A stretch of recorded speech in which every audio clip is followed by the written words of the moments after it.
అందరికీ షలోమ్. చాలా రోజులైపోయింది ఈ ప్రాంతంలో దేవుని నామాన్ని పైకెత్తి అషేము మరలా మనకి అవకాశం అనుగ్రహించారు. ఆయన పరిశుద్ధ నామము దీవించబడునుగాక. గత దినముల యందు మనము వచ్చినప్పుడు అబ్రహాము గారి యొక్క పిలుపును మనము నేర్చుకొని ఉన్నాం. ఆదికాండము 12వ అధ్యాయము 1-2 వచనాలు మనం చూద్దాం ఒకసారి. నీవు లేచి ఈ దేశం నుండి, నీ బంధువుల యొద్ద నుండి, నీ తండ్రి ఇంటి నుండి బయలుదేరి నేను నీకు చూపించే దేశంకు వెళ్ళము. దేవుడు అంటున్నాడు, నీవు లేచి నీ దేశము నుండి, నీ బంధువుల యొద్ద నుండి, నీ తండ్రి ఇంట నుండి బయలుదేరి నేను నీకు చూపించు దేశమునకు వెళ్ళుము అని అంటున్నా. బాగా గమనించండి. నీ బంధువుల యొద్ద నుండి, నీ తండ్రి ఇంట నుండి, నీ దేశము నుండి వెళ్ళుము అని దేవుడు అబ్రహాము గారికి చెప్తున్నాడు. ఇప్పుడు అబ్రహాము గారి యొక్క పితరులు ఏమై ఉన్నారు అని మనం నేర్చుకున్నాం. సృష్టికర్త యొక్క ప్రణాళికలో నుంచి వేరైపోయి వివిధ రకాల ఆలోచనలతో వారి యొక్క ఇష్టాలను దైవాలుగా మలుచుకొని జీవిస్తున్నటువంటి వారుగా ఉన్నారు. మనకి యెహోషువ గ్రంథములో మనకి ఆ విషయము తెలుస్తుంది. మీ పితరులు యూఫ్రటీసు నది అద్దరిని వివిధ రకాల దేవతలను వారు పూజిస్తున్నారు అన్న మాట మనకి తెలుస్తుంది. కాబట్టి అబ్రహాము గారు పుట్టే సమయానికి వారి యొక్క పితరులు, వారి యొక్క నాన్నగారు, వారందరూ కూడా సృష్టికర్త నుండి వేరైపోయారు. దైవ ప్రణాళిక నుండి వారు వేరైపోయారు. అలాంటి పరిస్థితుల మధ్యలో పుట్టినటువంటి అబ్రహాము గారు, పెద్దలు చెప్తారు యూదియా యొక్క చరిత్రలో, బాల్యము నుండే అబ్రహాము గారికి ఒక మంచి అవగాహన ఉండేదంట. ఏముండేది? మంచి అవగాహన.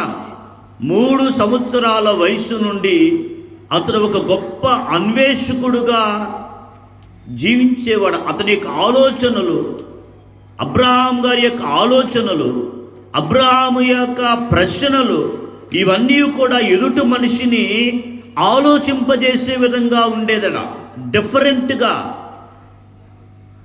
అప్పుడు చిన్నవాడు కాబట్టి అతని యొక్క ఆలోచన విధానాన్ని పెద్దవాళ్ళు ఎవరు కూడా పట్టించుకోలేదు. అలాగే పెరుగుతూ వస్తున్నటువంటి అబ్రహాము గారు ఎదుగుతూ ఉండగా ఎన్నో విషయాలను అవగాహన చేసుకొని తాను ఆల్రెడీ వాళ్ళ పితరులు ఏమై ఉన్నారు అనంటే సృష్టికర్త నుండి వేరైపోయి సూర్యుడే వెలిగిస్తున్నాడు. కాబట్టి ఇది ఎప్పుడు చరిత్ర? కొన్ని వేల సంవత్సరాల చరిత్ర. ఆ కాలంలో జరిగినటువంటి విషయాలు. సూర్యుడు వెలిగిస్తున్నాడు కాబట్టి దైవ ప్రణాళిక నుండి వేరైపోయినటువంటి మనుష్యుడు, ఆహా, సూర్యుడే గనక ఉదయం ఉదయించకపోతే మన జీవితాలు అంధకారములో ఉండేవి కదా అనుకొని సూర్యునికి గౌరవం ఇవ్వటం, సూర్యుని నమస్కరించడం అనేది ఒక హానరబుల్గా జరిగింది ప్రారంభంలో.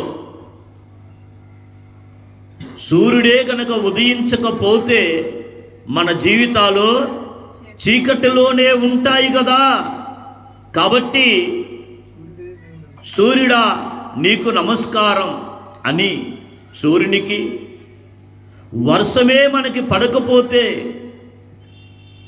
మన పరిస్థితులు ఏమిటి, జీవనము ఎలా? కాబట్టి వర్షము ఇస్తున్నాడు, కాబట్టి అప్పటికి దేవుడు ఇస్తున్నాడన్న అవగాహన ఉంది. కానీ ఎలా ఇస్తున్నాడు అంటే వాన రూపంలో ఇస్తున్నాడు. కాబట్టి అక్కడ కూడా ఒక హానర్ చేయాలంటే ఉద్దేశముతో వర్షమును గురించినటువంటి ఆలోచన. ఇలాగా మనుష్యుడు సృష్టికర్త యొక్క ప్రణాళికలో నుండి వేరైపోవడం అంటే ఏమిటి? దేవుడే సూర్యుని ఉదయింపజేస్తున్నాడు, దేవుడే వర్షము పంపిస్తున్నాడు. నేను భూమి మీద బ్రతకడానికి నా దేవుడు నాకు ముందుగా సూర్యుణ్ణి నా అవసరతల నిమిత్తము వర్షమును, గాలిని, ఇలాగా అన్నీ కూడా దేవుడు మానవులమైనటువంటి మనకి ఇస్తున్నాడన్న అవగాహనలో నుండి తప్పిపోయి తాను దేని ద్వారా అయితే మేలు పొందుతున్నాడని అనుకున్నాడో ఆ విషయాల మీద మనుష్యుడు దృష్టి పెట్టడం ప్రారంభించాడు. ప్రారంభములో అక్కడి నుంచి ప్రపంచము దైవ ప్రణాళిక నుండి వేరైపోతూ వచ్చింది. వేరే ఒకరు ఇలా కాదురా, దేవుడే వర్షమునిస్తున్నాడు అనంటే ఆపురా అన్నటువంటి పాయింట్. ప్రారంభములో నిజమే దేవుడే ఇలా ఇస్తున్నాడన్న వాళ్ళు తర్వాత జనరేషన్కి వచ్చేసరికి ఆపురా నువ్వు చెప్పేది దేవుడంట, వర్షం పడుతుంది అని అలా గౌరవార్థంగా ప్రతి విషయాన్ని కూడా తీసుకొని వెళ్ళిపోతూ మనుషుడు రకరకాల పద్ధతుల్లో వెళ్ళిపోవడం అనేది జరిగింది అని చెప్పేసి యూదియా చరిత్ర అనేది తీసుకొని వస్తూ ఉన్నారు. అలాంటి కాలములో అబ్రాహాము గారు పుట్టే సమయానికి వాళ్ళ నాన్నగారు బొమ్మలు చేసుకొని అది అమ్ముకొని జీవనం కొనసాగించేటువంటి స్థితి వారిది. ఎక్కడా? కల్దీల దేశములో, ఊరు అనేటువంటి పట్టణములో, ఆ ప్రాంతములో ఆల్రెడీ ఒక పెద్ద నష్టము ఆనాటి ప్రపంచానికి జరిగింది. ఒక పెద్ద ప్రళయము, జల ప్రళయము ఆనాటి ప్రపంచానికి జరిగింది. ఆ ప్రళయాన్ని దాటుకొని బయటపడ్డటువంటి వారు సృష్టికర్తే దీనంతటి కూడా నడిపిస్తున్నాడు అన్న అవగాహనను కలిగి జీవించాల్సినటువంటి వారు త్వరగా మరలా వారి యొక్క జీవితాలనే భౌతిక ప్రపంచానికి కనెక్ట్ చేసుకొని వెళ్ళిపోయారు. అదంతా ఎందుకు ఉదాహరణ చెప్తాను. ఒక భయంకరమైనటువంటి కరోనా ప్రపంచాన్నే కుదిపేసింది. భయం, బయటికి రావాలంటే భయం, ఏదైనా కొనాలంటే భయం. ఇలాగ మనుష్యుడు, రాజు మొదలుకొని సామాన్యుడి వరకు కూడా భయంతో బ్రతికినటువంటి రోజులు ఉన్నాయి. అంత పెద్ద భయంకరమైనటువంటి ఆ కరోనా ప్రపంచాన్ని కుదిపేసింది. ఈరోజు దాని గురించినటువంటి ఆలోచన ఎవరికుంది? భక్తుల ఎవరు లేరు, మొత్తం ఒకటే కరోనా బాధితులే. అందులో పాస్టర్ ఉన్నాడు, అందులో యాక్టర్ ఉన్నాడు, అందులో పూజారు ఉన్నాడు, అందరూ ఉన్నారు. డాక్టర్ కూడా ఉన్నా. కులం లేదు, మతం లేదు. చర్చిలన్నీ మూయబడ్డాయి, ఆలయాలన్నీ మూయబడ్డాయి. ఒకటే భయం ప్రపంచములో, కరోనా. దాటాం కదా, ఈరోజు ఏమవుతుంది? భయం లేదు. ఎవరి ప్రాణం ఎప్పుడు పోతుందో అని భయంలో బ్రతికినటువంటి ఎన్ని సంవత్సరాలు గడిచిందండి? ఒక 5 సంవత్సరాలు గడిచింది, ఒక 4 సంవత్సరాలు గడిచింది. అసలు మనకి ప్రపంచంలో ఇలాంటి ఒక భయంకరమైన కరోనా ఉన్న సంగతే ఇప్పుడు మర్చిపోయినటువంటి కాలంలో ఉన్నాం. అది మానవుడు ఆపదొచ్చినప్పుడు ఏడ్చేటువంటి ఏడుపుకి దాని నుంచి బయటపడిన తర్వాత జీవించే జీవితానికి చాలా వ్యత్యాసం ఉంటుంది. జస్ట్ 4 సంవత్సరాలు జరిగినటువంటి భయంకరమైనటువంటి మారణ హోమాన్ని మర్చిపోయినటువంటి ప్రజలు జలప్రలయం తర్వాత అబ్రహాము గారి కాలానికి వచ్చేసరికి 10 తరాలు. ఈ 10 తరాలలో ప్రజల యొక్క విశ్వాసము సృష్టికర్త మీద నుంచి వెళ్ళిపోయి మరలా మామూలైపోయింది. అలాంటి పరిస్థితుల్లో జీవిస్తూ ఉన్నటువంటి ఆ కుటుంబములో అబ్రహాము గారు పుట్టాడు. చిన్నప్పటి నుంచే ఒక అద్భుతమైనటువంటి వ్యక్తిగా జీవిస్తున్నాడు. అతని అవగాహన ఏమిటి అని అంటే, నా కళ్ళకు కనిపిస్తుంది, మా ఇంటిలో ఉన్నది, మా నాన్న ఆరాధించేది, అది నిజమేనా? అది నిజమేనా? తల్లిదండ్రుల యొక్క ప్రేమలో ఎదగాల్సిన వ్యక్తి, తల్లిదండ్రులు ఏది చెబితే అది చెయ్యాల్సిన వ్యక్తి, తన తల్లిదండ్రులు చేస్తున్నటువంటి ఆరాధన అది సరైనదేనా అన్న ప్రశ్నతో తన జీవితాన్ని నడిపిస్తున్నాడు. ఒక్కడే బాల్యంలో ఉన్నప్పుడు ఎన్నో ప్రశ్నలు మా నాన్నగారికి వేయటం అనేది జరిగింది. అలాగా అవగాహనతో పెరుగుతున్నటువంటి అబ్రహాము గారు ఆనాటి ప్రపంచాన్ని నిమ్రోదు పరిపాలిస్తున్నాడు. అది క్రూరమైనటువంటి రాజ్యం, నిమ్రోదు యొక్క రాజ్యం. అలాంటి రాజ్యములో అబ్రహాం గారు జీవిస్తూ సృష్టికర్త ఒక్కడే, సృష్టికర్త ఒక్కడే, ఆయన తప్ప వేరొకటి లేదు అన్నటువంటి విషయాన్ని బాల్యదనముల నుండే అబ్రహాం గారు ప్రకటిస్తూ వస్తూ ఉన్నాడు. అందరూ కూడా అతన్నే త్రోసివేయటం అనేది జరిగింది. అలాంటి స్థితిలో నుంచి పెరుగుతున్నటువంటి అబ్రహాము గారు 75 సంవత్సరాలు వచ్చినప్పుడు దేవుడు అబ్రహాం గారితో మాట్లాడటం అనేది జరిగింది. ఏమని? నీవు లేచి నీ దేశము నుండి, నీ బంధువుల యొద్ద నుండి, నీ తండ్రి ఇంటి నుండి బయలుదేరు, నేను నీకు చూపించే దేశమునకు వెళ్ళము అన్న. అబ్రహాము గారు గనక దేవుణ్ణి వెతకకపోతే, అబ్రహాము గారికి దేవుడు పరిచయం లేకపోతే పిలవగానే వస్తాడా? రాడు.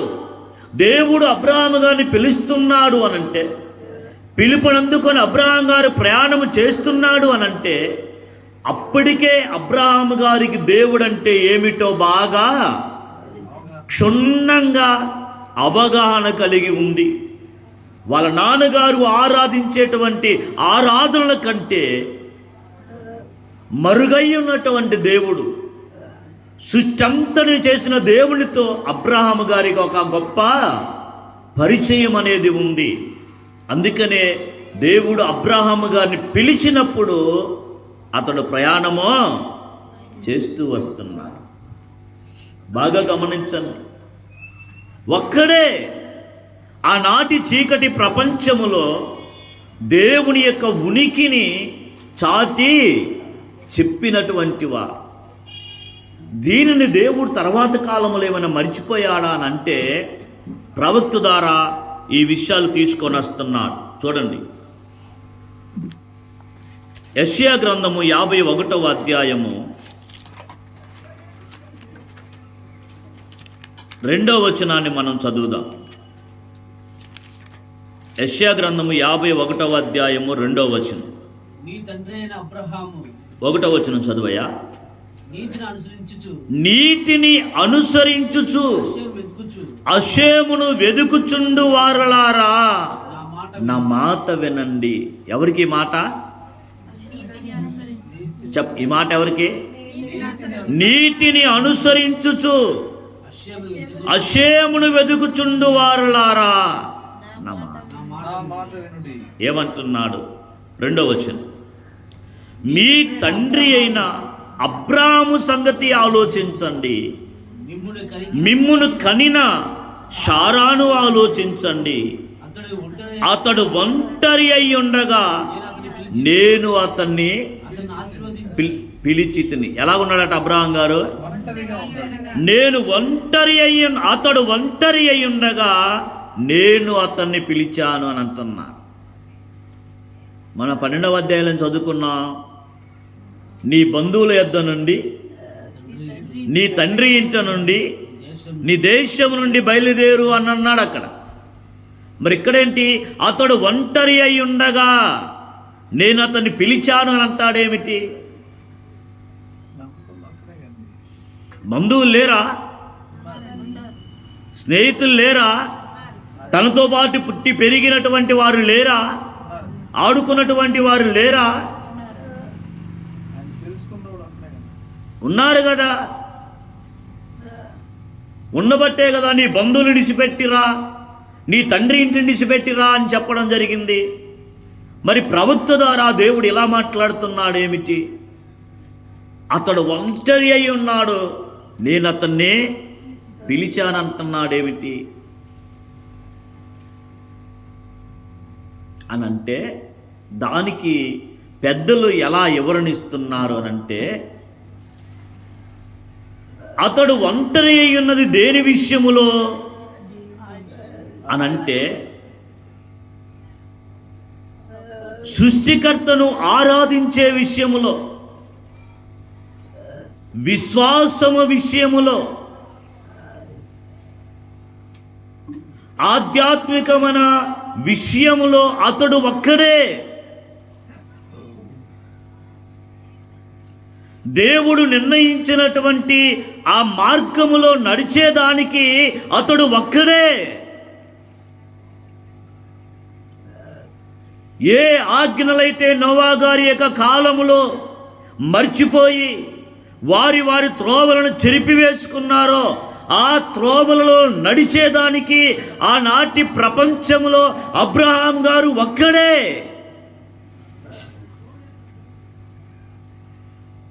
సహజంగా ప్రపంచంలో 10 మంది నడిచిందే దారి కదా. 10 మంది అబద్ధములో నడిచినా అది బాటే, వారిదేనే గెలుస్తుంది అన్నటువంటి ఆ యొక్క నానుడు, ఆ మాట ఏదైతే ప్రపంచంలో నిలిచి ఉందో అది ఈ ప్రపంచానికి సంబంధించింది కానీ పరలోకానికి సంబంధించింది కాదు. ఎవరు ఒక్కడై భౌతిక సంబంధమైన విషయాలకు వేరై ఆధ్యాత్మికంగా దేవుడు నిర్ణయించినటువంటి ఆ మార్గం వైపు చూస్తాడో అతడని పరలోకము దృష్టిస్తుంది. అందుకనే 51వ అధ్యాయములో 1వ వచనములో చెప్తున్నాడు, నీతిని అనుసరించుచు అషేమును వెదుకువారలారా అని అన్నాడు. నువ్వు నీతిని అనుసరించుచు వేరే దాన్ని ఎదిగితే ఉపయోగం ఏంటి? నువ్వు నీతి కార్యాలు చేస్తూ ఏదో ఒక సృష్టికర్త నుండి వేరైపోయి వేరే విశ్వాసాన్ని డెవలప్ చేసుకుంటే ప్రయోజనం ఏమిటి?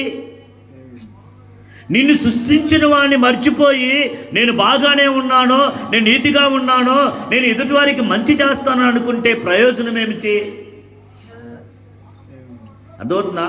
నువ్వు నీతి చేయాలి, యథార్థంగా ఉండాలి, నమ్మకంగా జీవించాలి, దానితో పాటు సృష్టికర్తను నీవు ఆరాధించాలి.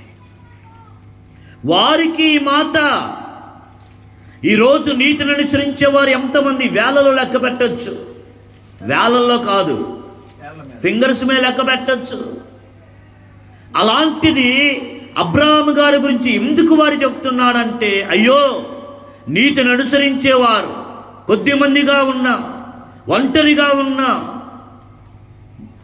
ఎక్కువ జనసమూహంలో లేము అన్నటువంటి ఒకవేళ ఆ బలహీనత మిమ్మల్ని కబలించుదేమోనని చెప్పేసి దేవుడు వారితో చెప్తున్న మాట, మీ తండ్రి అయిన అబ్రహాము గురించి ఆలోచించండి. ఎక్కడికి వాళ్ళని పంపిస్తున్నాడు దేవుడు? కొన్ని వేల సంవత్సరాల నాడు జీవించినటువంటి ఒక అద్భుతమైనటువంటి సోల్,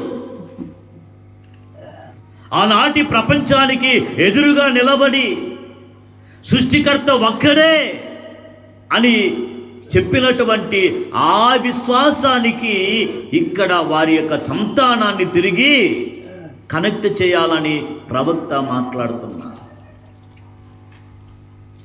కాబట్టి అతడు ఒంటరి అయి ఉండగా నేను అతన్ని పిలిచి తిని అన్నటువంటి మాట ఎందుకు అలాగ అంటున్నాడు అనంటే, ప్రపంచములో ఉన్న మార్గాలు వేరు, అతని యొక్క మార్గం వేరు. వారి నాన్నగారు, వారి కుటుంబం, వారి బంధువుల యొక్క విశ్వాసము వేరు, అబ్రహాము గారి యొక్క విశ్వాసము వేరు. అబ్రహాము గారు ఎదురు చూస్తున్నటువంటి ఆ నిరీక్షణ యొక్క సృష్టికర్త వేరు, వారు నాన్నగారు ఆరాధించే పద్ధతులు వేరు. ఆలోచించండి. ఒక వ్యక్తి వారి నాన్నగారు నడుస్తున్నటువంటి మార్గాల్లో నుంచి వేరైపోయి సృష్టికర్తను వెదుగుతూ నడుస్తున్నాడు అని అంటే, ఈరోజు ఆ వ్యక్తిని ఏమంటారు? ఈరోజు కాదు, ఆ రోజు వాళ్ళ నాన్నగారే నిమ్రోదికి పట్టించాడట అబ్రహాం గారు. ఏమని? ఇతడు మన విశ్వాసములో లేడు, ఇతడి యొక్క మాటలు మన యొక్క దైవికమైన నడిపింపుకి వేరుగా ఉన్నాయి, ఇతడు ప్రకటించేది వేరుగా ఉంది, మనం ఆరాధించే పద్ధతుల్లో ఇతడు రావటం లేదు అని అబ్రహాం గారిని పట్టించాడట. ఎవరికి? నిమ్రోదికి. నిమ్రోదు హెచ్చరిక చేశాడని చెప్తారు పెద్దలు. హెచ్చరిక చేసి, నీవు మా మాట వినకపోతే, మా మార్గాల్లో నడవకపోతే, మేము ఆరాధించే పద్ధతిలో నువ్వు నడవకపోతే నిన్ను అగ్నిగుండములో పడవేస్తామని చెప్పేసి హెచ్చరిక చేశారు. అప్పటి వరకు కూడా అబ్రహాము గారికి, దేవునికి, అబ్రహాము గారి సృష్టికర్త ఒక్కడే అని నమ్ముతున్నాడు. కానీ దేవుని యొక్క ఉనికి అతని జీవితంలో వెల్లడవ్వలేదు. బాగా దేవుని మనం వెంబడిస్తున్నామని అంటే మన జీవితంలో మనము సృష్టికర్త ఒక్కడే, ఆయన తప్ప వేరొక దైవము లేదు అని నమ్ముతున్నాము అని అంటే ఆ నమ్మకానికి రుజువులు మనకి అవసరమో లేదు. దానికి రుజువులు అవసరం లేదు. నడుచుకుంటా మనం వెళ్ళడమే. ఏ రోజు కూడా అబ్రహాం గారు రుజువుల కోసం అతను వెతకలేదు. దైవత్వం యొక్క ఉనికిని వెతికాడు. అర్థమవుతుందా? అలాగా వెళ్ళడాన్ని బట్టి అబ్రహాము గారు ఆ అగ్నిగుండంలో పడవేసినప్పుడు అతనికి ఏమీ కూడా అవ్వలేదట. అప్పుడు ఆనాటి ప్రపంచంలో ఒక కలవరం, మార్పు. ఇప్పుడు వరకు ఇతడు మాటలు కోరనుకున్నాం, కానీ ఇతడు మాటల వెనకతల ఒక దైవికమైన శక్తి ఇతడు నడిపిస్తుంది అని వాళ్ళ నాన్నగారు ఆలోచన పడ్డారు. ఆనాటి ప్రపంచం ఆలోచన పడింది. అప్పటి వరకు కూడా వాళ్ళ నాన్నగారు కానీ వాళ్ళ అన్నదమ్ములు కానీ వీళ్ళకేం అర్థం అవ్వలేదు. ఏమని? అబ్రహాము గారు నడిచేటువంటి మార్గం. ఎప్పుడైతే అబ్రహాము గారు అగ్నిగుండంలో ఏమీ కాకుండా బయటికి వచ్చాడో అప్పుడు వాళ్ళ యొక్క సహోదరుడు హారాను, ఎవరు? హారాను, మా సహోదరుడు ఇస్వానికి రాజు ఒక్కడే అని చెప్తున్నాడు కాబట్టి ఇప్పుడు వరకు కూడా నేను నమ్మలేదు. ఇదిగో ఈ అద్భుతాన్ని బట్టి నేను కూడా నమ్ముతున్నాను, హషేము ఒక్కడే దేవుడు అని చెప్పేసి అన్నాడు. అయితే ఇతను కూడా ఏంట్రా లోపలి అని చెప్పేసి చెప్పారట. ఎప్పుడైతే ఇతడి మాట అన్నాడో వెంటనే అతను తీసుకొని అగ్నిగుండంలో వేశారు. ఎవరిని? హారాన్. అగ్నిగుండం లేగానే ఏమై ఉంటుంది? తగలబడిపోయాడు. ఏమైపోయాడు? కాలిపోయాడు. కారణం ఏమిటి అని అంటే ఒక అద్భుతాన్ని చూసిన దేవుడు అనుకోవటం కాదు, ఏదో ఒక కార్యము జరిగిందని ఆ కార్యమును బట్టి అది దేవుడు అనుకోవటం కాదు. లోపల ఇన్నర్లో నా ఆత్మను సృజించినటువంటి ఆ వ్యక్తి ఎవరు అనేది అంతరాత్మలో నిన్ను వెదకాలి. అందుకనే మనకి ఆదికాండం 12వ అధ్యాయం అబ్రహాము గారి యొక్క పిలుపు రాక ముందు మనకి ఏమని చెప్తుంది? 11వ అధ్యాయం చివరిలో 27వ వచనం 28 చదువుదాం సార్. తెరాహు వంశావళి ఇది. తెరాహు అబ్రాహామును, నాహోరును, హారానును కనెను. హారాను లోతును కనెను. హారాను తాను పుట్టిన దేశమందలి కల్దీల ఊరన పట్టణములో తన తండ్రి అయిన తెరాహు కంటే ముందుగా మృతి పొందెను. అంతే, ఒక మాట చెప్పాడు అతని గురించి. తన తండ్రి కంటే ముందుగా మృతి పొందాడు. ఎందుకు మృతి పొందాడు? రోగమా, జబ్బా, వ్యాధి, ఎయిడ్సా, క్యాన్సరా? అప్పుడేమున్నాయా? వాళ్ళు ఎన్నో సంవత్సరాలు బ్రతుకుతూ వచ్చారు. ఒక్కొక్కరు. తెరాహు గారు 205 సంవత్సరాలు బతికారు. అబ్రాహాము గారు 175 సంవత్సరాలు బతికారు. ఆయన కుమారుడు 180 సంవత్సరాలు బతికాడు. ఆయన కుమారుడు 147 సంవత్సరాలు బతికాడు. ఇట్లాగ వాళ్ళ ఆయుష్ చాలా ఉంది కదా. మరి 75 సంవత్సరంలో అబ్రాహాము గారిని పిలుస్తున్నప్పటికే అతడు చనిపోయాడని చెప్పేసి చెప్తున్నారు. ఏమిటి అని అంటే దాని వెనకతల వివరణ ఇది అని ఓరల్ తోరా ఎక్స్ప్లనేషన్లో చెప్తున్నారు. తోరా మనకి రాయబడినటువంటి బైబిల్ మనకి కొన్ని సందర్భాలలో హింట్ ఇస్తుంది. ఏంటది? హింట్ అంటే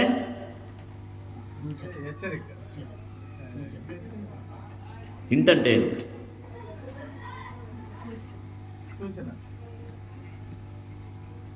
అంటే ఏంట్రా ఇంగ్లీష్ చెప్పరా? ఏంటంటే ఒక ఆనవాలు అనుకో, ఒక ఆనవాలు ఇస్తుంది. దాన్ని పట్టుకొని నువ్వు వెళితే నీకు రూడు దొరుకుతుంది. అది చాలా సందర్భాలు మనకి అర్థము కాదు. దాని ఎందుకు మృతి పొందాడు చెప్పలేదు.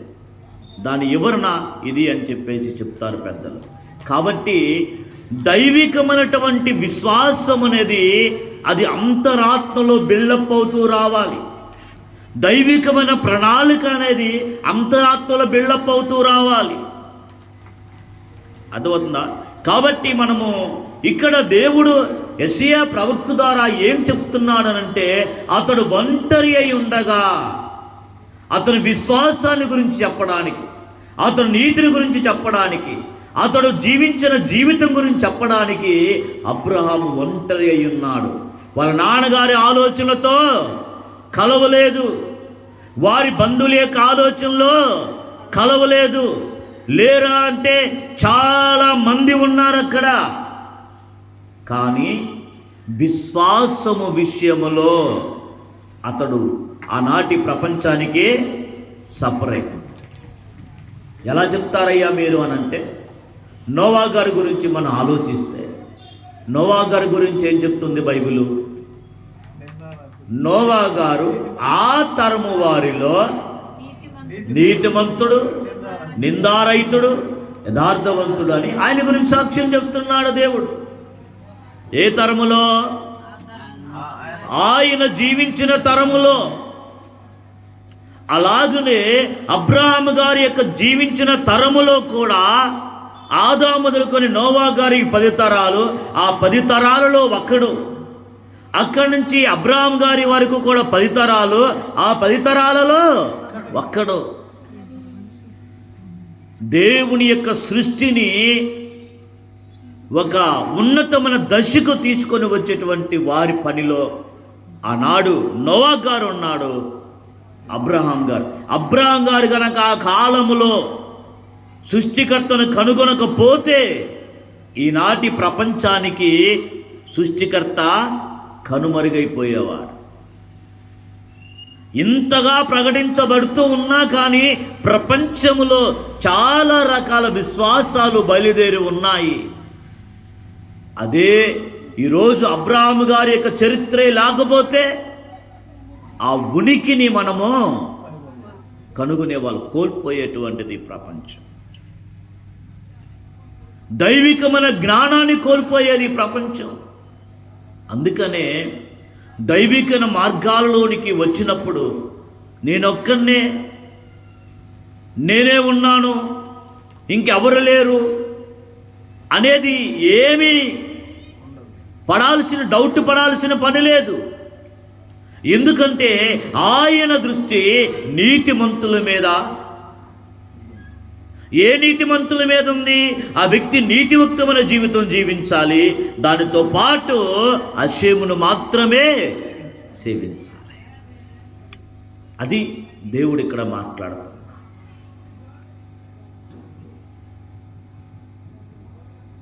కాబట్టి అబ్రహాము గారు గొప్ప జ్ఞానవంతుడు.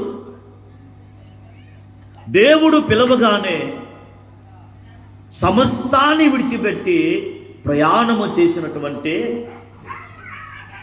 ఎక్కడికి వెళ్తున్నాడు? బంధువుల దగ్గరికి వెళ్తున్నాడా? స్నేహితుల దగ్గరికి వెళ్తున్నాడా? క్రూరమైనటువంటి జాతి ప్రజలు వారు, దైవ భయము లేని ప్రజలు వారు. ఎవరు? కనాను దేశములో ఫిలిస్తీన్లు. అబీమెలెకు జీవించిన కాలం, ఆ టైంలో బైబిల్లో ఇక్కడ దేవుని భయము లేదు అని తన భార్యను ఎక్కడ పోగొట్టుకుంటాడోనని నా సహోదరి అని కూడా చెప్పడం జరిగింది. కారణం ఏంటి? దైవ భయము లేనటువంటి ఆ ప్రాంతానికి దేవుడు తీసుకొని వస్తున్నాడు అబ్రహాము గారిని. కారణం ఏమిటంటే అక్కడ దైవ ప్రణాళికలు అక్కడ ప్రారంభించాలి. దేవుని యొక్క ఉనికి అక్కడ మొదలవబోతుంది. దేవుని యొక్క సన్నిధి ఆ ప్రాంతములో ఉంది. తొలి మానవుడైన ఆదాము గారు సృజించినటువంటి ఆ ప్లేసు అది. అందుకనే నీతిమంతులు నివసించే ప్లేసు అది. అక్కడికి అబ్రహాము గారిని దేవుడు పిలవటం జరిగింది. ప్రపంచ మానవులపై దేవుని ప్రణాళిక అనేటువంటి విషయాన్ని మనం మాట్లాడినప్పుడు అబ్రహాము గారి తరువాత ఈసా గారి తర్వాత యాకోబు గారి తర్వాత అతని యొక్క 12 మంది కుమారులు దైవ ప్రణాళికను తీసుకొని వెళ్తా ఉన్నారు. ఇస్సాకు గారితో దేవుడు ఏం మాట్లాడో తెలుసా? వాళ్ళ నాన్నగారు చూడండి, 26వ అధ్యాయము ఆదికాండము 26వ అధ్యాయము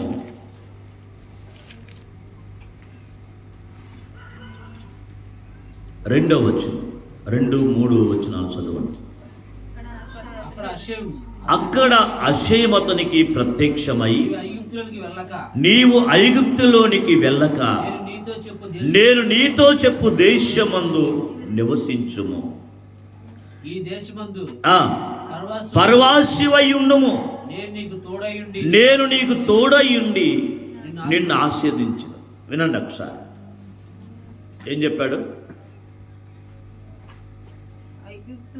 దేవుడు అతనికి ప్రత్యక్షమై, నీవు ఐగుప్తులోనికి వెళ్ళక నేను నీతో చెప్పు దేశమందు నివసించుము,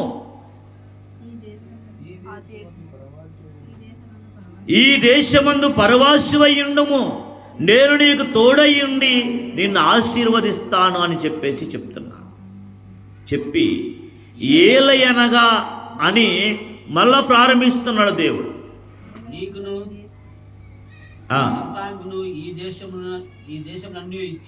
నీకును నీ సంతానముకును ఈ దేశములన్నీ ఇచ్చి నీ తండ్రైన అబ్రాహాముతో నేను చేసిన ప్రమాణము నెరవేర్చి ఆకాశ నక్షత్రములే నీ సంతానమును విస్తరింపజేసి ఈ దేశములన్నీ నీ సంతానమునకు ఇచ్చెదను, నీ సంతానము వలన సమస్త భూలోకములోని సమస్త జనులు ఆశీర్వదింపబడుదురు.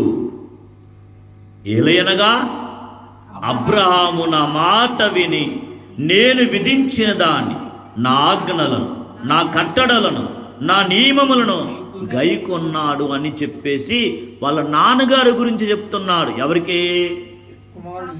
ఇస్సాకు గారికి. నీవు ఐగుప్తులోనికి వెళ్ళక నేను నీతో చెప్పు దేశమందు నివసించు అని ఒకవేళ ఇస్సాకు గారికి దేవుడు చెప్పు, నేను ఎందుకు ఉండాలి? కరువు వచ్చింది ఇక్కడ, నేను ఎందుకు ఉండాలి? నీ మాటను ఎందుకు వినాలి అని ఒకవేళ ఆ ప్రశ్నలు నీలో ఒకవేళ ప్రారంభమవుతాయేమో. ఎవరిలో? ఇస్సాకు.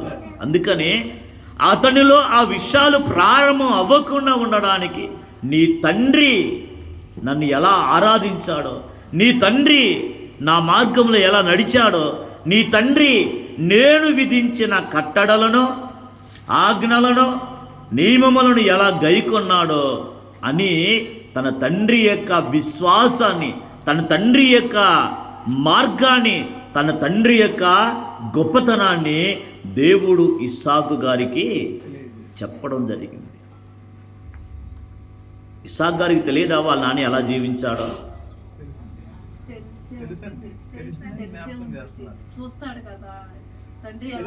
తండ్రి ఎలా నడుస్తున్నాడో బిడ్డకు తెలియదా? తెలుసు. మరి ఎందుకు ఈ వివరణ మళ్ళా ఇవ్వాల్సి వచ్చింది?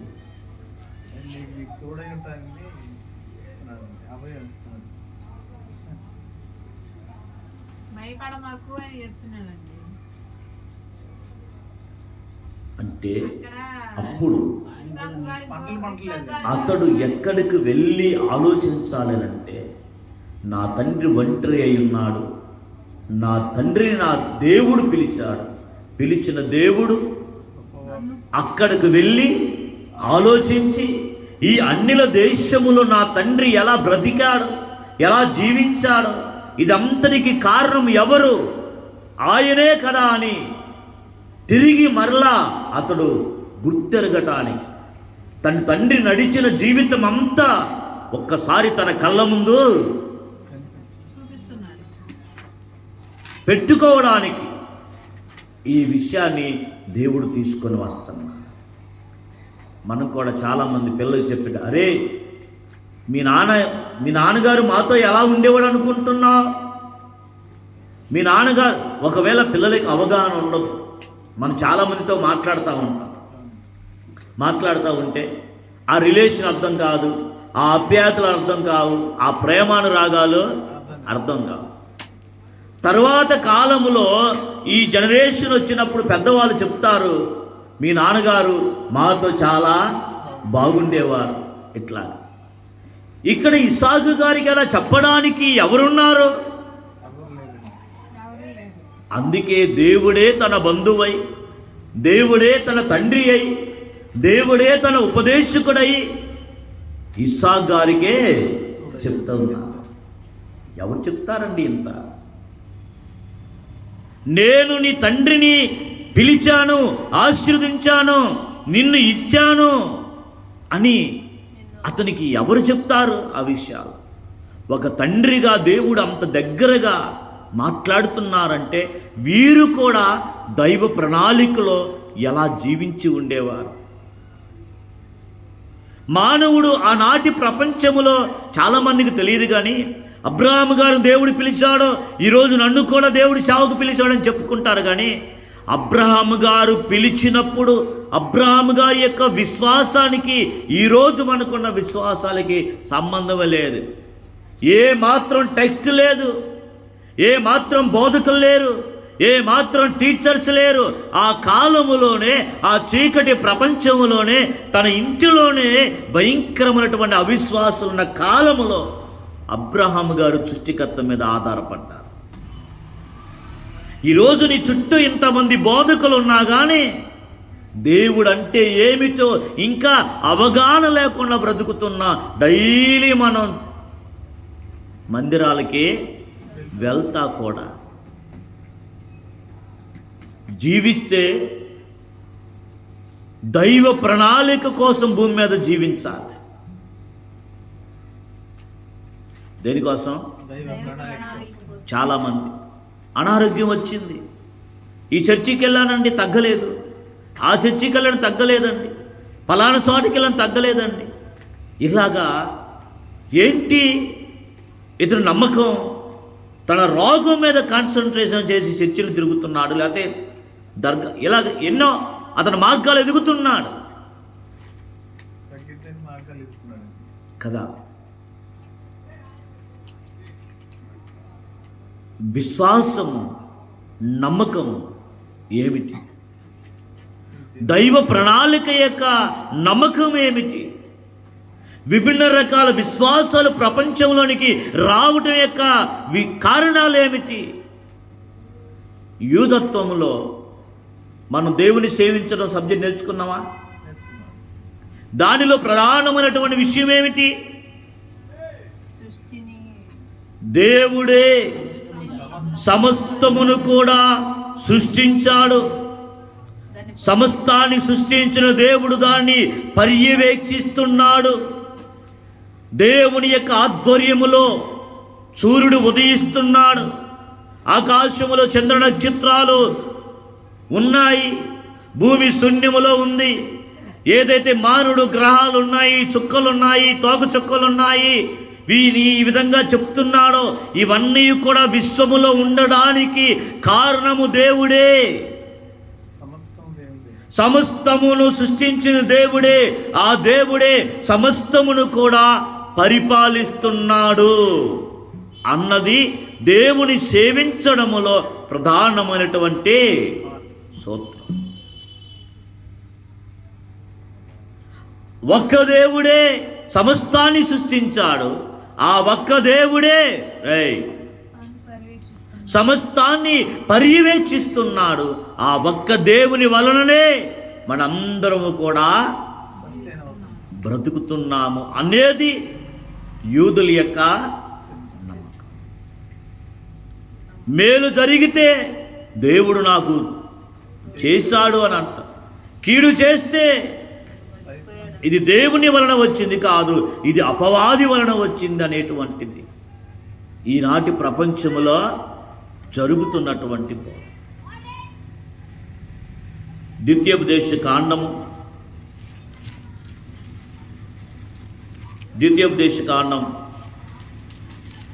32వ అధ్యాయము 39వ వచనం.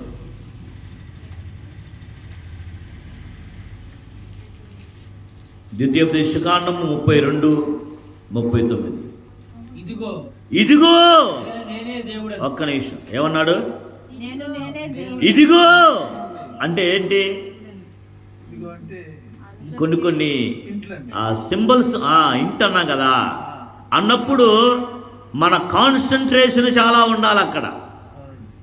జాగ్రత్త అన్నప్పుడు మన కాన్సన్ట్రేషన్ ఉండాలి. అందుకనే ఇదిగో నిన్నే అంటే పిలుస్తున్నాము, పిలుస్తున్నా పలకట్లేదు అనుకో, అప్పుడు ఇదిగో నిన్నే అని వాడతాం. క్లారిటీ, ఇదిగో. అలాగే ఇదిగో అని దేవుడు మాట్లాడుతున్నాడు. ఏమని? ఇదిగో నేనే దేవుడను. ఏమన్నాడు? అబ్బాయ్, ఓ ఇశ్రాయేలు ప్రజలారా, ఇదిగో నేనే దేవుడను, నేను తప్ప వేరొక దేవుడు లేడు. ఇదే కదా మీ పితరుడైనటువంటి అబ్రహాము గారు విశ్వాసం ఉంచింది. ఈ మాటను బట్టియే కదా, ఈ విశ్వాసాన్ని బట్టియే కదా ఒక్కడై అక్కడ బ్రతికింది. విశ్వాసములో ఒక్కడు, నమ్మకత్వములో ఒక్కడు, దైవికమైన ఉనికిని ప్రకటించేదాని విషయములో ఒక్కడు. అందుకనే ఇదిగో అని మరలా వాళ్ళ యొక్క పిల్లలకే చెప్తున్నాడు. నేనే దేవుడను, నేను తప్ప వేరొక దేవుడు లేడు అని చెప్తూ మృతి నొందించువాడను, బ్రతికించువాడను నేనే. ఏమన్నాడు? మృతి నొందించువాడును బ్రతికించువాడును నేనే. మృతి నొందించేది నేనే, బ్రతికించేది నేనే అని అన్నప్పుడు నీ నమ్మకం ఏమిటి? ఏమా, నీ విశ్వాసం ఏమిటి? నీ ఆధారం ఏమిటి?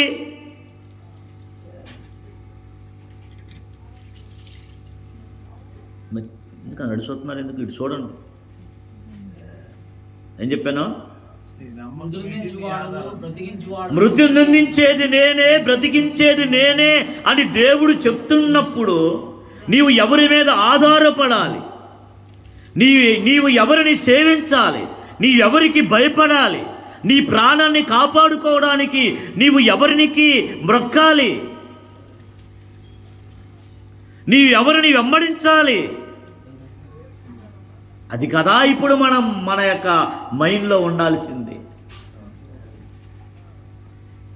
ఏమా, దేవుని యొక్క గొప్పతనం అది. ఆయన చేతుల్లోనే మరణము ఉంది, ఆయన చేతుల్లోనే జీవము, రెండు ఆయన చేతుల్లోనే ఉన్నాయి. నీవు ఆధారపడు. బ్రతకాలా చనిపోవాలా అనేది దేవుని చేతుల్లో ఉంది. అందుకని దేవుడు మరణమును జీవమును మీ ఎదుటని పెట్టి ఉన్నాను.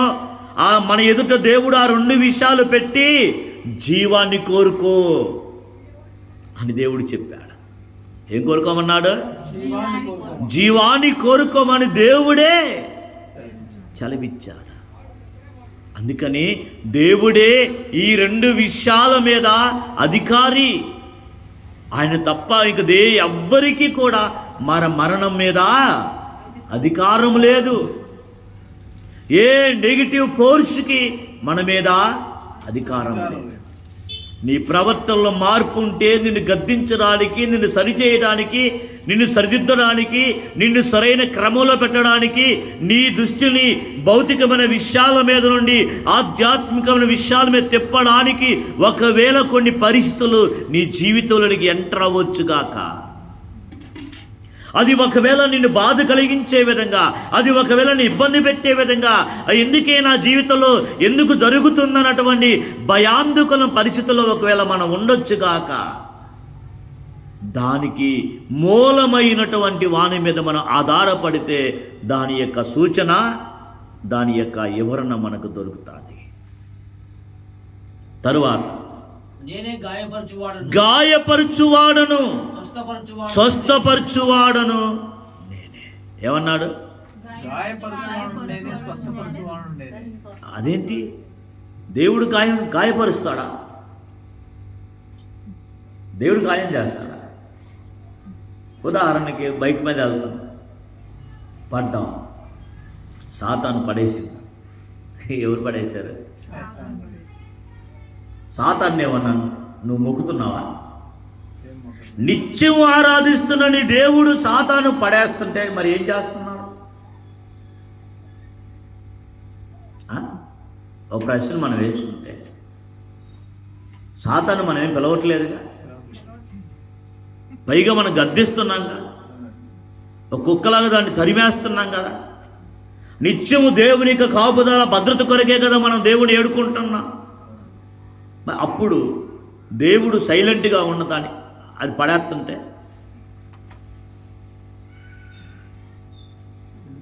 మనము మన దేవుని మీద మన నింద వేయకూడదని మనం ఇంకొక దాని మీద. నేను ఊరికి ప్రయాణం వెళ్ళి బయటికి వచ్చాను, రాగానే ఒక ఆవిడ ఎదురొచ్చిందండి. ఇక అంతే, నా ప్రయాణం సాపిగా. ఇప్పుడు నేను ఎవరిని బ్లేమ్ చేయాలి? అది మన ఫోకస్ అంతా కూడా మనుషులు, మన ఫోకస్ అంతా ఎదురవుతున్నటువంటి వారు. పిల్లొచ్చినా భయమే, ఏదొచ్చినా మానవుడు ఎలా ఉన్నాడంటే, నేను నా తండ్రి యొక్క కవిగిట్లోకి వెళ్ళాలి అన్నటువంటి ఆలోచన లేకుండా ఈ మనుషులు ఎదురయ్యారు, విధవరాలు ఎదురయ్యింది, లేకపోతే భార్యను పోగొట్టుకున్నవాడు ఎదురయ్యాడు, నల్లపిల్లి. వీటి మీద మనిషి ఫోకస్ పెట్టి దైవికమైన శక్తిని మనుషుడు మర్చిపోతున్నాడు. కోడి చూడండి, తన పిల్లలని పెట్టిన తర్వాత తిరుగుతా ఉంది. ఏదైనా కుక్క కానీ ఏదైనా ఏది వచ్చినా కానీ వస్తానికి ప్రయత్నం చేసిందనుకో, అటాక్ చేసి యాక్చువల్గా కోడి పరిగెత్తింది, కుక్కలు చూస్తే అరుచుకుంటా. బిడ్డలున్న సమయంలో అది పరిగెత్తదు. తన పిల్లల కోసం అదే, పోరాడి తన పిల్లలని ప్రొటెక్ట్ చేసుకోవడానికి అది ఫైట్ చేస్తుంది. ఒక కోడికే ఎంత పిల్లి చూడండి, షూ అంటే పారిపోద్ది. పిల్లలు కన్న తర్వాత గట్టిగా నిలబడి నిలబడతారు, ఫైట్ చేస్తారు. అటాక్ చేస్తారు. ఒక జంతువుకే ఎంత తన పిల్లలను కాపాడుకోవాలన్నటువంటి ఆలోచన ఉంది. నిత్యము నీవే ఆరాధికుడు అని ఆరాధిస్తున్నటువంటి ఆ దేవుడు నిన్ను కాపాడతాడని, నిన్ను ప్రొటెక్ట్ చేస్తాడని ఆ నమ్మకం నీకు లేదా? అంటే ఆ కోడికి తన పిల్లలకి కనెక్షన్ ఎలాగుంది, ఆ పిల్లికి తన పిల్లలకి కనెక్షన్ ఎలాగుంది, నీకు నీ సృష్టికర్తకే కనెక్షన్ అలా ఉండాలి.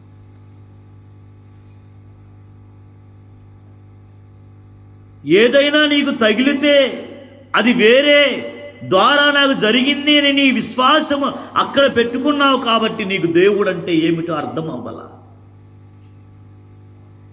పిల్లలని మనం కొడతాం. ఎప్పుడు కొడతాం? ఏదైనా తప్పు చేసినప్పుడు మన మాట అన్నప్పుడు కొడతాం. మన ఉద్దేశం ఏంటి? మన మాటే అనాలి. అప్పుడు వాడు మనల్ని సాతాను అంటాడా? పెరిగింది అన్న కదా, సాతాను మా నాన్నలో దూరి కొట్టించిందని అంటాడా? అన్నగడ్డ అంటే వానిలో ఒక క్రమశిక్షణని తీసుకొని రావడానికి మనం కూడా పరలోకము కొన్ని విషయాలని మానవుని జీవితంలోనికి అలౌ చేస్తుంది. అది మనం గుర్తెరిగితే మన యొక్క జీవితము సాఫీగా, ఎవరో ఎదురొచ్చారని, ఎవరో నాకు ఏదో పెట్టారని, ఏదో చేశారని మన విశ్వాసం వాటి మీద పెట్టి అన్ని శక్తులను మించిన దైవికమైన శక్తిని మనము పక్కన పెట్టి మట్టి బొమ్మను చేసి మానవత్వం యొక్క విలువలను పెంచేటువంటి ఈ జీవించే ప్రాణిగా, మాట్లాడే ప్రాణిగా, ఒక గొప్ప దైవికమైన జ్ఞానం కలిగిన ప్రాణిగా చేసిన ఆ దైవికమైన శక్తి మీద నీకు నమ్మకం లేకుండా పోతా ఉంది. అందుకని మన జీవితంలో ఏది జరిగినా అశేమే దానికి కారణం. ఒకవేళ మేలు జరిగిందనుకో సంతోషపడి వెళ్తాను. ఏదైనా నీకు జరిగిందనుకో దేవుడు నన్ను సెటిల్ చేయడానికి జరిగిందనుకో. అలా కాకుండా నువ్వు వేరే వేరే విశ్వాసాల్లోకి ఇలాగ వెళ్ళిపోబట్టే అన్నిటికీ నువ్వు శక్తిని ఆపాదించావు. యూదుడు ఎప్పుడు కూడా, అబ్రహాం గారి యొక్క విశ్వాసం అదే. అందరూ ఒకటిగా ఉన్న అబ్రహాం గారు ఒక్కడే. ఏం చెప్తారంటే ప్రపంచం అంతా ఒకవైపు ఉంటే అబ్రహాం గారు ఒక్కడే ఒకవైపు ఉన్నాడు. ఆ ఒక్కనే దేవుడు పిలిచాడు. ఆ ఒక్కనే దేవుడు పిలిచాడు. ఈరోజు ఆ ఒక్క వ్యక్తి యొక్క పిల్లలనే ప్రపంచము గుర్తిస్తుంది, చెప్పుకుంటుంది. అర్థమవుతుందా? అబ్రహాం గారితో చాలా జాతి ప్రజలు ఉన్నారు అప్పుడు. ఏరి ఫిలిస్తీన్లు ఏరి, కనానీయులు ఏరి, ఆనాడు ఆ కనాన్ దేశంలో ఉన్న 7 జాతి ప్రజలు ఏరి, బానిసలకు ఐగుప్తు దేశానికి వెళ్ళిన ఆ వంశాలు ఏరి, యూదులని అణచాలని ప్రయత్నం చేసిన చాలా రాజ్యాలు ఈరోజు ఏరి, నా దేవుడు పిలిచింది మొదలుకొని నేటి వరకు కూడా అబ్రహాం, ఇస్సాకు, యాకోబులతో ప్రమాణం చేసిన ఆ ప్రమాణమును, ఆ నిబంధనను దేవుడు మర్చిపోకుండా నేటి వరకు కూడా ఇశ్రాయేలు ప్రజలతో ఆయన ఉన్నాడు. అందుకనే ఈరోజు ప్రపంచము గుర్తిస్తుంది వారు ఎవరు. ఈరోజు నిజంగా ప్రపంచము బైబిల్ యొక్క ఆధారం ఇశ్రాయేలు. చాలామంది ఫారో ఏమన్నాడు? తరిమెదను, దోపుడు సొమ్ము పంచుకొనిదను, నాశనము చేసిదనని వచ్చాడు. సన్హెరీబు ఏమన్నాడు? నాశనం చేస్తానన్నాడు. హిట్లర్ 60 లక్షల మంది యూదులని గ్యాస్ ఛాంబర్లో పెట్టి చంపాడు. ఎంతోమంది లేచారు యూదులని సమూలంగా నాశనం చేయాలని అనుకున్నారు. ఎస్తేరు కాలంలో ఒక దుష్టుడు హామాను లేచాడు, నాశనం చేయాలనుకున్నారు. అనుకోవటమే తప్ప వారి ఆలోచన ఏది కూడా భౌతిక ప్రపంచంలో జరగల. కారణం ఏమిటి అని అంటే వీరు ఎవరికి సంబంధులంటే సృష్టికర్త సంబంధులు. అందుకనే ఆయన వాళ్ళని ప్రొటెక్ట్ చేస్తూ వస్తున్నాడు. ఈరోజు ఈ బైబిల్ గ్రంథాన్ని చేతపట్టుకొని చాలామంది ప్రజలు మాట్లాడితే ఈరోజు ప్రపంచంలో ఇశ్రాయేలు లేకపోతే బైబిల్ యొక్క ఆధారం లేదు. వాళ్ళు ఉన్నారు కాబట్టి ప్రతి ఒక్కరూ కూడా ఇక్కడికి వచ్చి చూస్తున్నారు. వీరే ఆ ప్రజలు, వీరే ఆ ప్రజలు అని. కాబట్టి సృష్టికర్తను ఆరాధించే విషయంలో నువ్వు ఒక్కడుగా ఉన్నావని ఒకవేళ బాధపడుతున్నావేమో,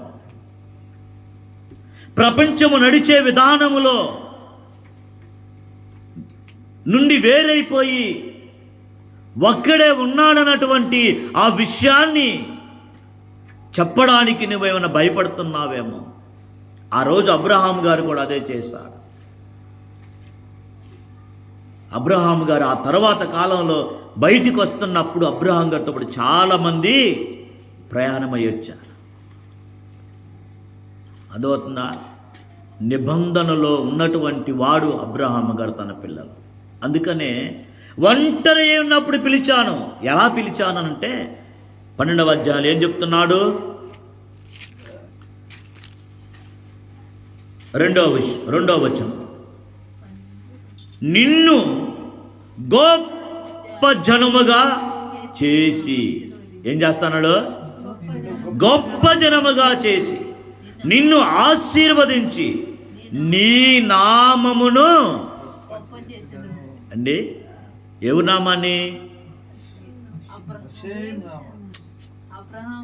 అబ్రాహాము నామమును దేవుడు గొప్ప చేస్తానంటున్నాడు. ఏంటండి, ఒక మనుష్యుడు ఒక మనిషిని పేరుని దేవుడు గొప్ప చేస్తానంటున్నాడంటే అసలు ఈ మనుష్యుడు, ఇప్పుడు ఒక వ్యక్తిని మనం పొగడాలి, ఒక వ్యక్తితో మనం ఆ వ్యక్తికి మనం ఏదైనా తీసి పెట్టాలి, చెయ్యాలి అని అంటే ఆ వ్యక్తి మనకి ఏమై ఉండాలి? దగ్గర ఉండాలి. బంధువు వేరు, మనసుకు దగ్గరగా ఉన్న వ్యక్తి వేరు, బంధువు లేరు. అతడు ఈ వ్యక్తికి ఎంతో అమూల్యమైన వ్యక్తి అయి ఉండాలి, సన్నిహితుడై ఉండాలి, అతని మనసుకు చాలా దగ్గరై ఉండాలి. అప్పుడు కదా కడుపులోదైనా తీసి పెట్టగలుగుతా.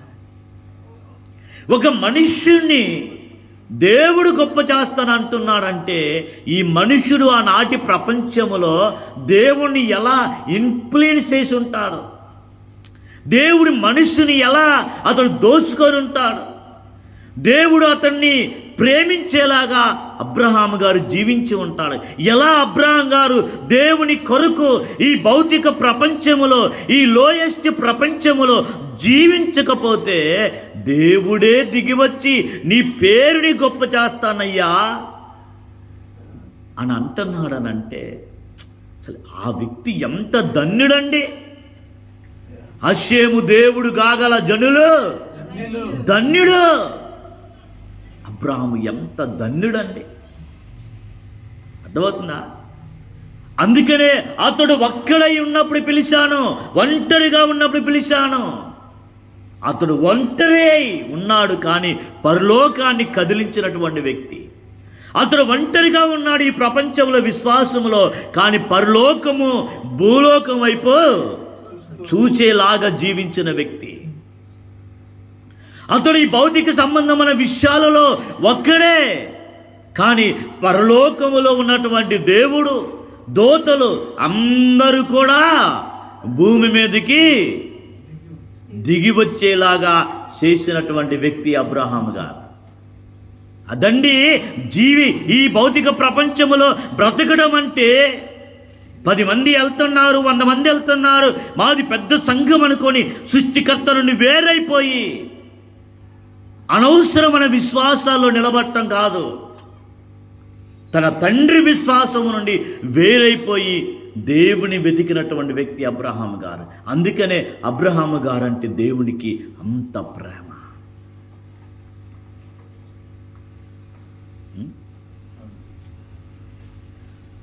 నిన్ను గొప్ప జనముగా చేస్తాను. ఎవరిని? అబ్రహాము చేసి నిన్ను ఆశీర్వదించి నీ నామమును గొప్ప చేస్తాను. నీవు ఆశీర్వాదముగా ఉంటావు. నిన్ను ఆశీర్వదించు వారిని ఆశీర్వదిస్తాను. నిన్ను దూషించిన వారిని, చూడండి, నిన్ను ఎవరైనా దూషించారనుకో దేవుడు వాళ్ళని చేపిస్తాడట. అబ్రహాము గారు ఏంటండి, ఇక అబ్రహాము గారు దూషించాల్సిన పని లేదు. అబ్రహాము గారు ఆశీర్వాదం కోసం వెతకాల్సిన పని లేదు.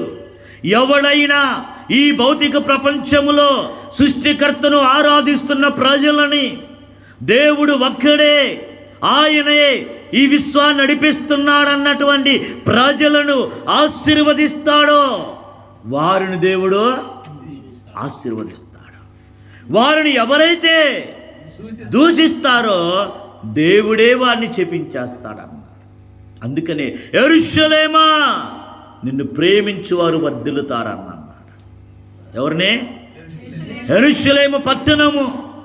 ఆ పట్టణములో దేవుని యొక్క ఆలయము, ఆ ఆలయములో అతి పరిశుద్ధ స్థలము, ఆ అతి పరిశుద్ధ స్థలంలో కరుణాపీఠం మీద మందస్సం మీద దేవుని యొక్క సన్నిధి. అందుకనే యెరూషలేమును ప్రేమించువారని దేవుడు ప్రేమిస్తాడు. ఇదంతా కనెక్షన్ అండి. ఒకే ఒక వ్యక్తి ఈ చీకటి ప్రపంచములో సృష్టికర్తను వెతికాడు. ఆయన ఒక్కడే దేవుని వెతికాడు కాబట్టి ఆ ఒక్క వ్యక్తి కోసమే పరలోకము పరిచర్య చేయడానికి భూమి మీదకి వచ్చింది. వావ్, అది అబ్రహాము గారి యొక్క జీవితం స్టేటస్. ఒక వ్యక్తి భూమి మీద దేవుణ్ణి వెతకడాన్ని బట్టి పరలోకములను దేవదూతలు భూమి మీదకి వచ్చి మానవునికి పరిచర్య చేయడానికి, మానవుని బాగు చేయడానికి, మానవునికి వర్తమానం అందించడానికి. అంతకుముందు కాలంలో మనం చూడము అసలు దేవదూతలు భూమి మీదకి వచ్చి మనుషులతో మాట్లాడినట్లుగా. అబ్రహాము గారు ఒక్క వ్యక్తి ఇన్ఫ్లుయెన్స్ చేయడాన్ని బట్టి పరలోకం అంతా స్పందించింది అని అంటే సృష్టికర్త ఒక్కడే అని నిలబడినటువంటి వ్యక్తి. వాళ్ళ నాన్నగారికి ఎప్పుడు సృష్టికర్త కనపడలా. ఎవరు? తెరాహుకి. ఆలోచించండి ఈరోజు. అందుకనే ఈరోజు కూడా ఎంతోమంది ఎన్నో రాజ్యాలు, ఎంతోమంది ప్రజలు ఇశ్రాయేలుని అనగదొక్కాలను చూస్తున్నటువంటి వారు అంతమైపోతున్నారు తప్ప వారు వృద్ధి చెందుతూనే ఉన్నారు. వాళ్ళ అభివృద్ధిని అడ్డుకోవాలనుకున్నవాడు నాశనమైపోతున్నారు తప్ప, కనుమరుగైపోతున్నారు తప్ప వారు అంచెలంచెలుగా ప్రపంచంలో ఎదుగుతూనే ఉన్నారు. ఈరోజు ఇజ్రాయేల్ దేశము తెలియనటువంటి వారు ఎవ్వరూ లేరు. కారణం దేవుని వారు పట్టుకున్నారు కాబట్టి దేవుడు వారిని విడిచిపెట్టలేదు. ప్రపంచానికి ఆనాడు అబ్రహాము గారిని ఒక్కరిని పిలిచి దీవించడాన్ని బట్టి ఈరోజు వారి సంతానాన్ని ప్రపంచానికి పరిచయం చేస్తున్నాడు.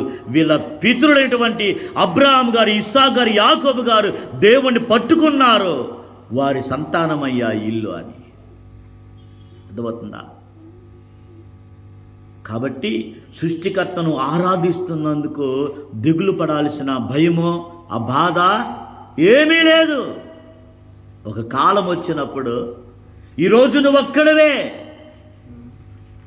ఆ రోజు అబ్రహాం గారు ఒక్కడే, ఈరోజు ఒక దేశమైంది. ఈరోజు అన్య దేశాలలో అక్కడక్కడ ఒక్కొక్కలమే.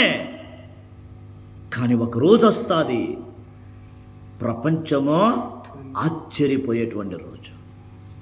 ప్రపంచములో ఉన్న విశ్వాసాలు కుదేలైపోయేటువంటి రోజు. ప్రపంచం యొక్క ధర్మాలు ఆలోచనలు పడేటువంటి రోజు. కీర్తన 47 బిఫోర్ కామన్ ఎరా 1000 సంవత్సరాల నాడే దావీదు గారు చెప్పారు ఈ మాటల్ని. భవిష్యత్తు కాలములో ప్రపంచం ఎలా ఉండబోతుంది అనేటువంటి విషయాన్ని కీర్తన 47 9వ వచనం. జనముల ప్రధానులు ఎవరంటే ఎవరిల్లు? జనముల ప్రధానులు అబ్రహాము యొక్క దేవునికి జనులై కూడుకొని ఉన్నారు. ఏమన్నారు? జనములు అనగా వివిధ ఇప్పుడు ప్రజెంట్ మనం భారతదేశం యొక్క జనము అన్నామనుకో, మన ప్రధానమంత్రి అనుకోండి. అట్లాగా జనముల ప్రధానులు ఎవరికి జనులై కూడుకుంటారట? అబ్రహాము యొక్క దేవునికి జనులై కూడుకుంటారు. మాకు లేక అనంటే లేక కాదు, వాళ్ళెవరు లేరు కాబట్టి. అదవుతున్నా? తరువాత కాలంలో అబ్రహాం గారు అగ్నిగుండంలోంచి బయటికి వచ్చిన తర్వాత తెరాహు కూడా అబ్రహాం గారితో పాటు కొంత దూరం ప్రయాణం చేసి వచ్చాడు. అరే, మా కుమారుల్లో దైవికమైన శక్తి ఉంది, మా కుమారుల్లో దైవికమైనటువంటి ఆ జ్ఞానం ఉంది. అగ్నిగుండములోకి వెళ్ళి సజీవంగా తిరిగి వచ్చిన చరిత్ర అంతకు ముందు మనం ఎవరూ చూడలేదు అని అబ్రహాం గారు నాన్నగారు తెరాహు కొంత దూరం ప్రయాణం చేసి హారాను మట్టుకొచ్చి అక్కడ ఆగిపోయాడు కుర్రోడు. ఎక్కడ? హారాను మట్టుకొచ్చి అక్కడ ఆగిపోయాడు. అబ్రహాం గారు తిరిగి ప్రయాణము కానానికి వెళ్ళిపోయాడు. అర్థమవుతుందా? అతడు నమ్మినటువంటి విశ్వాసాలను విడిచిపెట్టి అబ్రహాం గారితో ప్రయాణం చేశాడు కొంతకాలం. అలాగే భవిష్యత్తులో కీర్తనకారుడు భవిష్యత్తులో జనముల ప్రధానులు అబ్రహాము యొక్క దేవునికి జనులై. అబ్రహాము ఎవరిని ఆరాధించాడు? అబ్రహాము ఎవరిని కనుగొన్నాడు? అబ్రహాము గారు ఎవరిని ఎమ్మడించాడు? అబ్రహాము గారి కాలంలో ప్రపంచమంతా ఒకవైపు ఉంటే ఆయన ఒక్కడే ఒకవైపుండి దేవుణ్ణి కనుగొన్నాడో ఆ అబ్రహాము గారు ఆరాధించిన ఆ దేవునికి ప్రపంచ ప్రజలు జనులై కూడుకుంటారు. అది భవిష్యత్తు యొక్క జ్ఞానం, భవిష్యత్తు యొక్క ప్రణాళిక. అదేనా? అతడు ఒంటరి అయి పిలిచాను, పెక్కు మందిని చేశాను. నీ వలన నీ సంతానం వలన భూలోకములని జనములన్నీ ఆశీర్వదించబడతాయని చెప్పిన మాట. ఎందుకంటే ఆనాటి జనములు సృష్టికర్త నుండి వేరైపోయారు కాబట్టి, నీవు నన్ను వెంబడించావు కాబట్టి నీ విశ్వాసము సరైనది అని, నీ విశ్వాసమే అది వాస్తవమని నేను ప్రపంచానికి నీ ద్వారా తెలియజేస్తానని దేవుడు ప్రమాణం చేస్తున్నాడు. అదైందా? అది నేడు అన్ని జనాంగాల్లో ఉన్నటువంటి మనము, వేరే విశ్వాసంలో ఉన్నటువంటి మనము ఎలా ఆ విషయాలను గుర్తించడానికి దేవుడు మన జ్ఞానాన్ని ఓపెన్ చేస్తాడో, ఆ మాటలు వినటానికి నీ హృదయాన్ని నీవెలా ఓపెన్ చేసి ఉంచావో, అలాగనే ప్రపంచంలో చాలామంది దేవుని యొక్క జ్ఞానం కోసం వారి యొక్క మూసుకుపోయినటువంటి సిద్ధాంతాల్లోని వారు ఓపెన్ చేస్తున్నారు. అందుకనే ఇట్టి జ్ఞానము ఈ కాలంలో వెల్లడి అవుతుంది. ఇలాంటి ఆనాడు కీర్తనకారుడు రాసినటువంటి ఆ ప్రవచన యొక్క నెరవేర్పులో మనం ఈరోజు భాగమై ఉన్నాము. నోవాహు యొక్క విధానము మనకి జూమ్ క్లాస్ జరిగినప్పుడు ఎన్ని దేశాల వారిలో సృష్టికర్త ఒక్కడైనటువంటి ఆ విషయము అవగాహన కలిగి ఎన్ని దేశాలు కనెక్ట్ అయిపోతున్నాయి. అది ఈరోజు ప్రపంచంలో ఒక భయంకరమైనటువంటి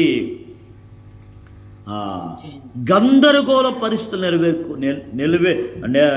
నెలకొల్పబడి ఉన్నాయి. ఈ ప్రపంచంలో విశ్వాసాలలో, నమ్మకాలలో ఎన్నో సంవత్సరాలుగా ఉంటున్నటువంటి ఆ నమ్మకాలలో గందరగోళ పరిస్థితులు కారణం ఏమిటి అని అంటే నిజమైన సృష్టికర్త వద్దకు నడవటానికి ఈ యొక్క పరిస్థితులన్నీ.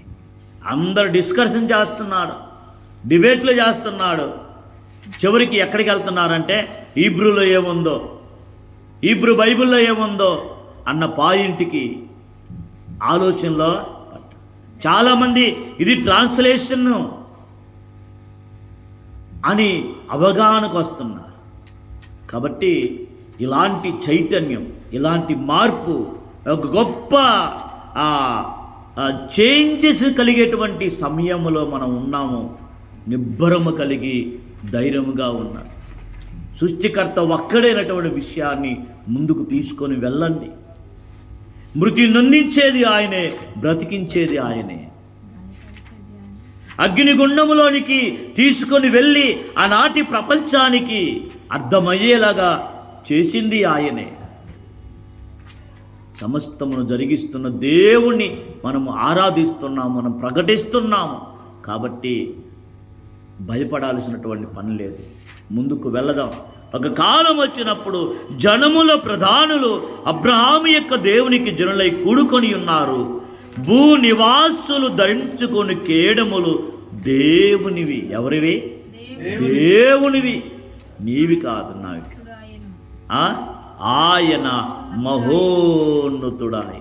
ఆయన ఎవరు? అబ్రహాము ఆరాధించిన దేవుడు మహోన్నతుడు. అదవుతుందా? కాబట్టి దేవుడు అబ్రహాము గారిని పిలిచాడు. పిలిచిన దేవుడు వాగ్దానాలు చేశాడు, నిబంధనలు చేశాడు. ఆ నిబంధనలు శాశ్వతమైనగా తన తర్వాత తన పిల్లలకి అవి ఇచ్చి అవి శాశ్వత కాలపు జ్ఞానముగా వాటిని ఉంచాడు. అందుకనే జూయిష్ ప్రపంచం, యూదియా ప్రపంచము ఇట్టి జ్ఞానాన్ని కలిగి ఉన్న ఈరోజు ఏమంటున్నా? అరే మోసాలు ఏంటది? మోసాలు. ఇజ్రాయిల్ యొక్క ఇంటెలిజెన్స్, వాళ్ళ తెలివేంటి, వాళ్ళ జ్ఞానం ఏమిటి? ప్రపంచము ఇస్తుపోతుంది. భయం. వారి వారి దేశాల్లో ఉండి కూడా ఎక్కడికి వెళ్తే ఏం జరుగుతుందో తెలియనటువంటి పరిస్థితి. అట్లాంటి జ్ఞానము దేవుడు తన పిల్లల యందు ఉంచాడు. కాబట్టి జ్ఞానమునకు మూలము ఆయనే, తెలివితేటలకు మూలము ఆయనే, అన్నిటికీ మూలం ఆయనే. ఆయన నుండే ఆశీర్వాదం, ఆయన నుండే దీవెన, ఆయన నుండే వెలుగు, జ్ఞానం, ఇవన్నీ కూడా సృష్టికర్త నుండే మనకు వస్తున్నాయి. కాకపోతే అది మనకు అర్థం అవ్వలేదు. కాబట్టి అర్థం అవ్వడానికి నాలంటోడు అది నేను చెప్పినా అర్థం చేసుకోలేకపోతే ఒక దెబ్బ, ఒక అనారోగ్యం, ఏదో ఒక విధంగా నీ గర్వాన్ని అణిచి నీకు వినయాన్ని కలుగజేసి ఆ వినయములో నేను సృష్టించిన వైపు చూడటానికి దేవుడు అవకాశము అనుగ్రహిస్తున్నాడన్న జ్ఞానాన్ని కలిగి ఉండు. అర్థమవుతుందా? అబ్రహాం గారు ఒంటరి అయినప్పుడు దేవుడు పిలిచాడు. విశ్వాసముల ఒంటరి అయినాడు, నమ్మకత్వముల ఒంటరి అయినాడు, దైవికమైన జ్ఞానం విషయములో అతడు ఒంటరి అయినాడు. ఆ ఒంటరి వాని తట్టే పరలోకము నిలబడింది. ఆ ఒంటరి వాని వైపే పరలోకం నిలబడింది. ఈరోజు పరలోకము నీ వైపు నిలబడాలంటే, నీతో పరలోకము ఉండాలి అని అంటే నీ జీవితం కూడా దేవునికి విలువైనదిగా ఉండాలి. దైవికమైన ప్రణాళికలో నీ జీవితం ఉండాలి. అందుకని నీతిని అనుసరించు వారులారా, అషేమును వెదుకువారులారా అని అంటున్నాడు. నీతిని అనుసరించాలి, దానితో పాటు సృష్టికర్త అషేమే అని నువ్వు విశ్వసించాలి. అందరికీ షలోమ్.